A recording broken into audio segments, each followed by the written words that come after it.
ஸ்ரீகுருப்யோ நமஹ.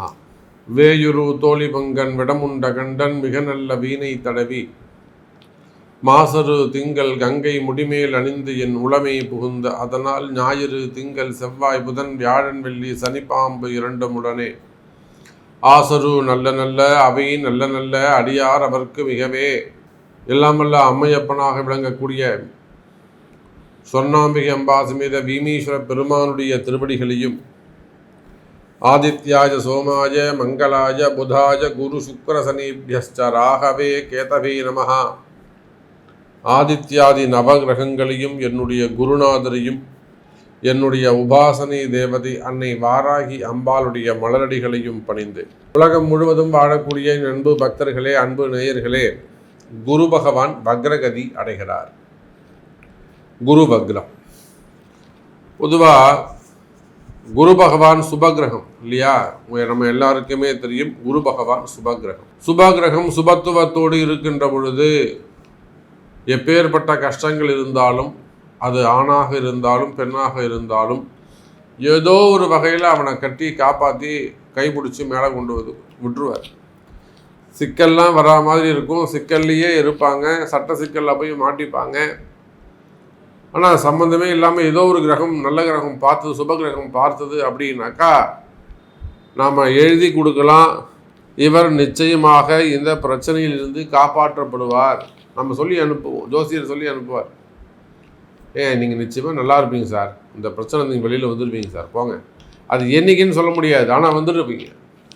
அப்போ சுபகிரகம் சுபத்துவத்தோடு இருக்கின்ற பொழுது அந்த ஜாதகன் காப்பாற்றப்படுகிறான். அது ஆணாக இருந்தாலும் பெண்ணாக இருந்தாலும், குழந்தையோ பெரியவங்களோ யாரோ ஒருத்தர். அதே கிரகம் வலுவிழந்தனா என்னங்க? அஸ்தங்கம், 0 ஆகிடுறது. அல்லது வக்ரமானால் 50% தான் வேலை செய்யும், அஸ்தங்கம்னா 0 ஆகிடும். அப்போ வக்ரகதி அடைகின்ற பொழுது அந்த சுபகிரகமே ஆனாலும் அது 50% தான் வேலை செய்யும். இதெல்லாம் நம்மளுடைய ரிஷிகள் நமக்கு சொல்லி கொடுத்துருக்குறாங்க. ஒரு கிரகம் நேர்நிலையில் நிற்கின்ற பொழுது 100% வேலை செய்யும், வக்ரகதியில் இருக்கும் பொழுது 50% வேலை செய்யும்.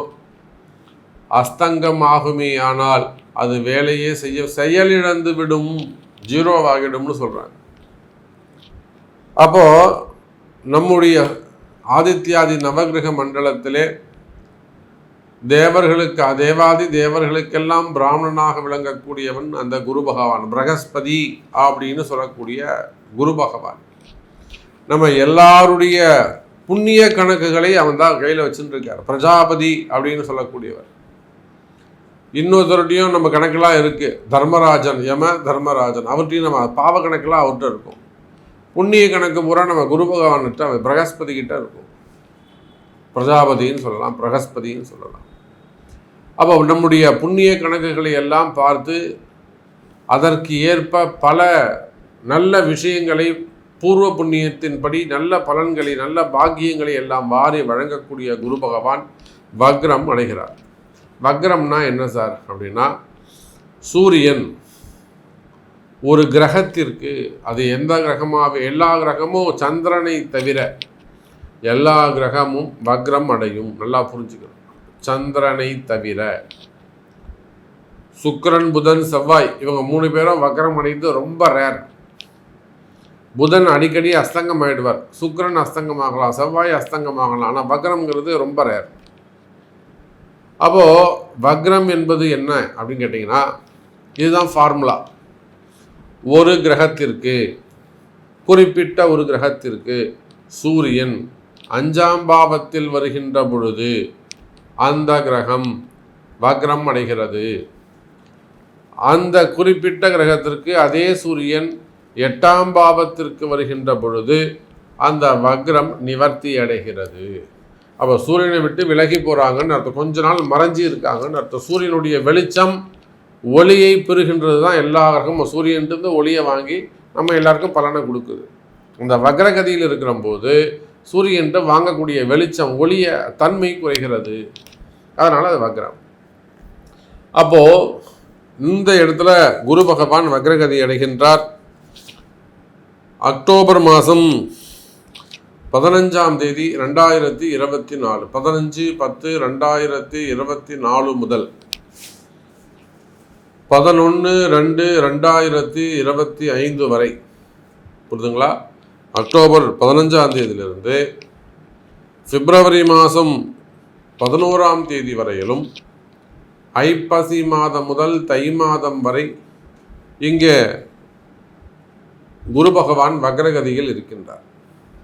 இந்த வக்ர காலத்தில் ஒவ்வொரு ராசிக்கும் இந்த குரு பகவான் என்ன பலனை தரப்போகிறார் அப்படின்னு பார்த்துடலாம் பாருங்கள். அன்பார்ந்த கன்னி ராசி அன்பர்களே, 9ஆம் இடத்தில் இருக்கக்கூடிய குரு பகவான் வக்ரகதி அடைகிறார். கன்னி ராசிக்கு ரொம்ப ரொம்ப முக்கியம்.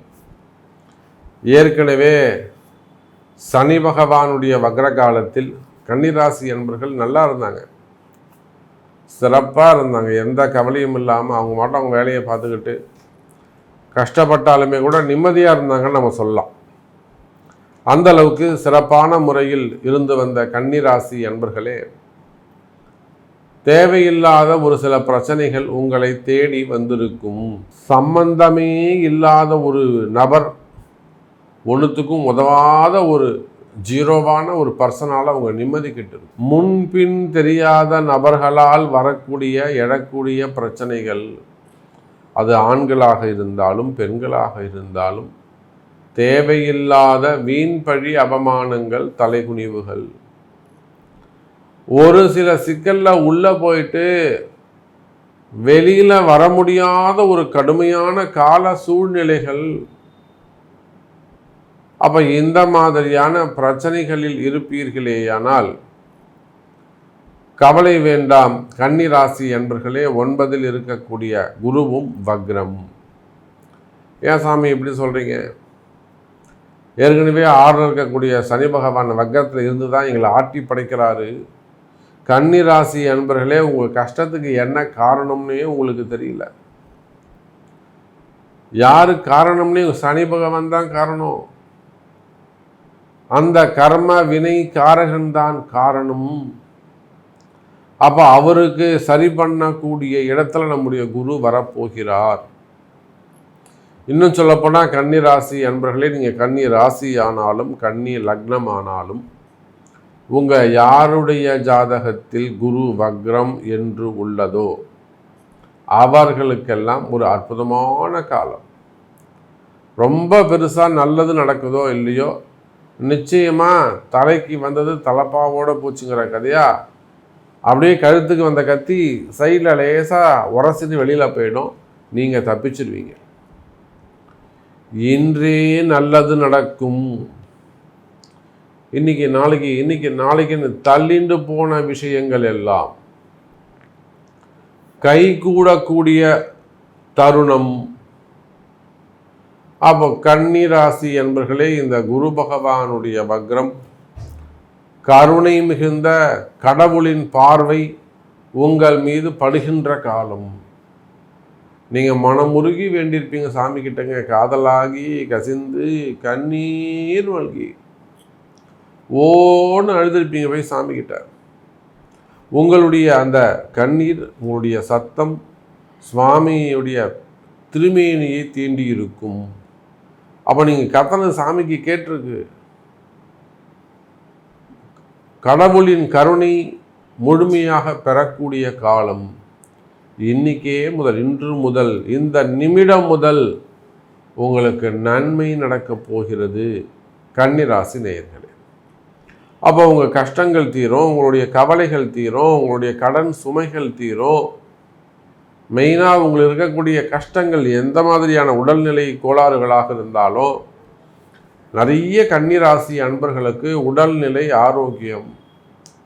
அன்றைக்கெலாம் சொல்கிறாங்க, பெரிய செல்வந்தர், மிடிலான ஏஜ் தான் பெரிய செல்வந்தர். பார்த்தீங்கன்னா தஞ்சாவூர் சைடில் இருக்காங்க, அற்புதமான நல்ல குணம் படைத்தவர்கள். அந்த காலத்தில் அவங்களாம் ஜமீனாக இருந்திருக்கிறாங்க. ஆனாலும் உடல்நிலை பாதிப்பு, ஸ்ட்ரோக் வந்துடுச்சு திடீர்னு. அப்புறம் அவங்களுக்கான பரிகார யாகங்கள் நேரில் போய் செஞ்சுட்டு வந்தோம்.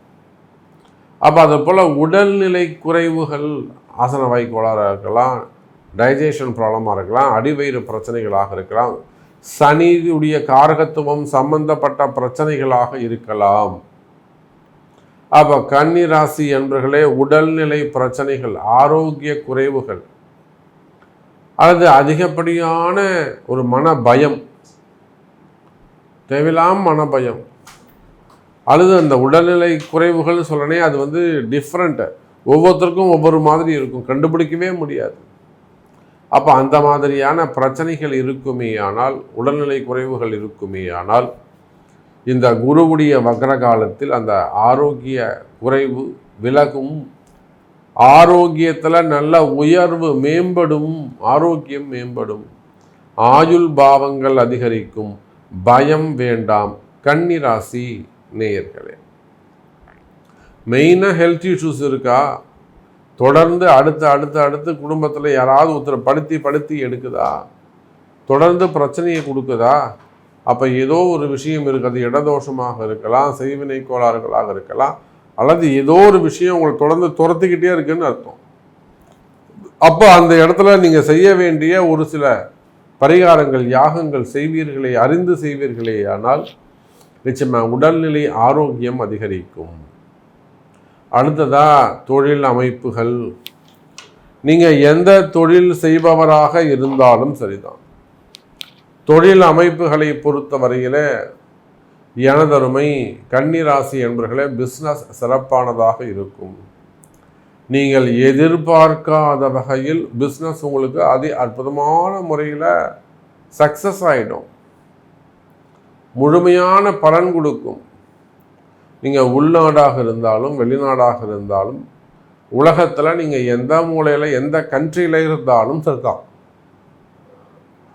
வருமானம், தொழில் அமைப்புகள் சிறப்பானதாக இருக்கும். ஷேர் மார்க்கெட்டாக இருக்கலாம், ஸ்டாக் மார்க்கெட்டாக இருக்கலாம், ஒரு ஆஃபீஸ் வச்சு நடத்தக்கூடியவங்களாக இருக்கலாம், சினிமா துறையை சார்ந்தவர்களாக இருக்கலாம், அரசியல் குடும்பமாக இருக்கலாம், மீடியா துறையில் ஒர்க் பண்ணக்கூடியவங்களாக இருக்கலாம், இல்லை மீடியா துறை வச்சு நடத்தக்கூடியவங்களாக இருக்கலாம். அன்றைக்கெலாம் நம்ம ஒரு சேனல் ஓனரே பேசுகிறாங்க, இப்போ அவங்களால முடியலன்னு சேனலை நிறுத்தி வச்சுருக்காங்க. யாராவது கேட்டால் கொடுத்துடலாம் சாமி, யாராவது கேட்டால் கொடுத்துடலாம் சாமி, அந்த அளவுக்கு இருக்குது அந்த மீடியா துறை. அப்போ அந்த மாதிரி நீங்கள் மீடியா துறையை சார்ந்தவர்களாக இருக்கலாம், சினிமா துறையை சார்ந்தவர்களாக இருக்கலாம், அரசியல் துறையை சார்ந்தவர்களாக இருக்கலாம், அல்லது பெரிய விவசாயம் பூமிகளை வச்சு விவசாயம் பண்ணக்கூடியவங்களாக இருக்கலாம், பண்ணையார்களாக இருக்கலாம், கால்நடை பண்ணைகள், கோழி பண்ணைகள், முட்டை பண்ணைகள், தீவன பண்ணைகள், அதே போல் தோட்டம், தோப்பு, துறவு, காடுகள் வச்சு விவசாயம் பண்ணக்கூடியவர்கள், ஹோட்டல் இண்டஸ்ட்ரியாக இருக்கலாம், குரூப் ஆஃப் கம்பெனிஸாக இருக்கலாம், அதே போல் ஏற்றுமதி இறக்குமதி செய்யக்கூடிய நிறுவனங்களாக இருக்கலாம், டெக்ஸ்டைல்ஸ் பிஸ்னஸ், டோட்டலாக ஒரு பருத்தி விவசாயத்திலேருந்து காட்டன் மில்லுங்களிலேருந்து கடைசியாக டெக்ஸ்டைல் ஷோரூம் வரையிலும் பிஸ்னஸ் பண்ணக்கூடியவங்களாக இருக்கலாம். அதே போல் ஸ்கூல், காலேஜஸ், கல்வி நிறுவனங்களாக இருக்கலாம். அப்போது நீங்கள் எந்த துறையை சேர்ந்தவர்களாக இருக்கலாம், எந்த தொழில் செய்பவராக வேண்டுமானாலும் நீங்கள் இருக்கலாம். தொழில் அமைப்புகளை பொறுத்தவரையில் கன்னிராசி என்பர்களே, தொழில் சிறப்பானதாக இருக்கும், தொழிலில் நல்ல முன்னேற்றம் இருக்கும், தொழிலில் நல்ல வருமானம் மிகுந்ததாக இருக்கும், வரவு செலவுகள் இருக்கும். உங்கள் தொழிலில் ஏதேனும் கஷ்டங்கள் இருக்குமே ஆனால், எனக்கு இப்போ சரியாக நடக்க மாட்டேங்குது சாமி, எனக்கு சரியாக பிஸ்னஸ் இல்லை, இந்த இடத்துல நல்லா இருந்துக்கிட்டு இந்த திடீர்னு இப்படி ஆயிடுச்சு, அல்லது ஒரு மிஷின் இப்படி வச்சேன், ஒரு ரூம் இப்படி வச்சேன், ஏதோ ஒரு குணஷ்ட வேலை பண்ணியிருப்பீங்க, ஏதோ ஒரு சின்ன மாற்றம் செய்திருப்பீர்கள். அப்போ அந்த மாதிரியான பிரச்சனைகள் இருக்குமே ஆனால் நிச்சயமாக கன்னி ராசி என்பவர்களே, அந்த தொழில் அமைப்புகள், அந்த தசை அமைப்புகள் மாறும். சின்ன வாஸ்து தோஷமாக இருக்கலாம், அல்லது தசை ராசி இல்லாமல் இருக்கலாம், இடதோஷமாகவும் இருக்கலாம். அப்போ இதையெல்லாம் கண்டறிந்து செயல்படுவீர்களே ஆனால் நிச்சயமாக உங்களுக்கு நல்ல முன்னேற்றம் இருக்கின்றது கன்னி ராசி நேயர்களே. அதே போலத்தான் உத்தியோகம், வேலை செய்கிற இடம், எனக்கு வேலை கிடைக்குமா சாமி, எனக்கு வேலை போயிடுச்சு, எனக்கு வேலை கிடைக்குமா? நிச்சயமாக கன்னி ராசி என்பர்களே, வேலை வாய்ப்புகள் உருவாகக்கூடிய தருணம். நீங்கள் உலகத்தில் எந்த மூலையில் இருந்தாலும் சரிதான், கவர்மெண்ட் ஜாபாக இருந்தாலும் ப்ரைவேட் ஜாபாக இருந்தாலும் நிச்சயமாக வேலை வாய்ப்புகள் அதிகரிக்கும், வேலையில் நல்ல முன்னேற்றங்கள் இருக்கும், வேலை செய்கிற இடத்துல இருக்கக்கூடிய பிரச்சனைகள் விலகும். வேலை செய்கிற இடத்துல ஒரே பிரச்சனையாக இருக்குது சாமி, நிம்மதியாகவே இருக்க முடியல, அந்த மாதிரியெல்லாம் சொல்லக்கூடிய கன்னி ராசி என்பர்களே, வேலையில் நல்லா சிறந்து விளங்குவீர்கள். எனக்கு வேலை கிடைக்குமா சாமி, வேலை போயிடுச்சு. நிச்சயமாக இந்த சனியுடைய வக்ரம் உங்களுக்கு நல்ல வேலையை தேடித்தரும், உயர்ந்த உத்தியோகத்தை தேடித்தரும். அதே போல் உங்களுக்கு இருக்கக்கூடிய சட்ட சிக்கல்கள், அத்தனை விதமான சிக்கல்ல இருந்து நீங்கள் வெளியே விடுபடுவீர்கள். கவலை வேண்டாம் கன்னி ராசி என்பர்களே. அதே போலத்தான் குடும்ப பிரச்சனைகள், கணவன் மனைவி பிரச்சனையாக இருக்கலாம், குடும்ப பிரச்சனைகளாக இருக்கலாம், திருமண பிரச்சனைகளாக இருக்கலாம், காதல் பிரச்சனைகளாக இருக்கலாம், சொத்து பிரச்சனைகளாக இருக்கலாம், வம்பு வழக்குகளாக இருக்கலாம், போலீஸ் கேஸாக இருக்கலாம். அப்போ எந்த மாதிரியான குடும்ப பிரச்சனைகள் இருந்தாலும் குடும்ப பிரச்சனைகள் விலகி மீண்டும் குடும்பம் ஒன்று சேருவதற்கு வாய்ப்புகள் உண்டு. அப்போ விட்டு கொடுப்பவர்கள் கெட்டு போவது இல்லை என்ற வார்த்தைக்கு இணங்க எனதருமை கன்னி ராசி என்பர்களே, மிகுந்த நன்மை நடக்கக்கூடிய காலமாக இந்த குரு பகவானுடைய வக்ரம் அமைகிறது. அப்போ உங்களுக்கு என்ன வேணும்? இந்த நல்ல நாளில் நல்ல நேரத்தில் உங்களுக்கு என்ன வேண்டும்? கன்னி ராசி அன்பர்களுக்கு என்ன நடக்கணும், என்ன வேணும்? உங்களுடைய கேள்வி என்ன அப்படிங்கிறது தான் இங்கே கேள்வி மிக முக்கியமாக அமைகிறது. அப்போ உங்களுடைய தேவை எதுவாக இருந்தாலும் உங்களுடைய பிறப்பு ஜாதகம் பேசும். எனவே பிறப்பு ஜாதகத்தை கொண்டு தொடர்பு கொள்ளுங்கள் என்பதை தெரிவித்துக்கொண்டு மீண்டும் வேறு அற்புதமான பதிவில் உங்களை சந்திக்கிறேன். நன்றி. நமச்சிவாயம். ஜெய் வாராகி. ஜெய் ஜெய் வாராகி.